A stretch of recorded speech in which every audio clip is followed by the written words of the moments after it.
Azərbaycan Respublikası Mədəniyyət Nazirliyinin maliyyə dəstəyi, Qərbi Azərbaycan İcması və Mədəniyyət üzrə Elmi Metodik və İxtisas Artırma Mərkəzinin tərəfdaşlığı və İrəli İctimai Birliyinin təşkilatçılığı ilə həyata keçirilən Qərbi Azərbaycan İrsini Tanı layihəsi çərçivəsində Azərbaycan Dillər Universitetində qayıdış hüququ və gənclərin rolunun artırılması mövzusunda seminar keçirildi. İrəli İctimai Birliyinin baş katibi Riyad Cəbrayılovun moderatorluğu ilə baş tutan seminara Balabançı ansamblının ifasında dövlət himni ilə başlanıldı.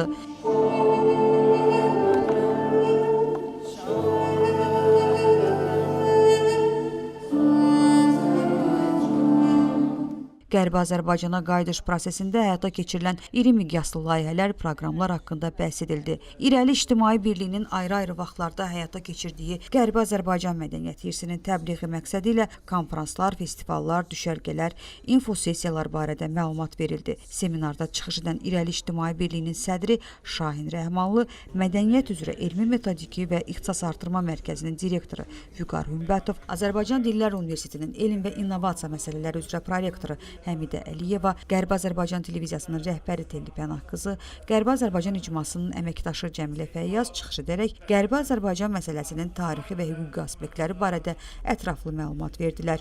Bu mövzunun gənc nəslə düzgün və sistemli şəkildə çatdırılmasının vacibliyini vurğuladılar. Bildirildi ki, milli yaddaşın qorunması və tarixi həqiqətlərin gələcək nəsillərə ötürülməsi dövlət siyasətinin prioritet istiqamətlərindəndir. Seminar ədəbiyyatşünas, filologiya elmləri doktoru Əsgər Zeynalovun İrəvan məktəbi və onun nümayəndəsi olan böyük şəxsiyyətlər, Azərbaycan Dillər Universitetinin 2-ci kurs magistr tələbəsi Sümbül Qarayevanın Qərbi Azərbaycana qayıdış hüququ və gənclərin fəaliyyətinin stimullaşdırılması və Regional İnkişaf İctimai Birliyinin əməkdaşı Orucəli Abbaszadənin region gənclərinin Qərbi Azərbaycana qayıdış prosesində fəallığı, təşəbbüs və ideyaların dəstəklənməsi mövzularında çıxışları ilə davam etdi.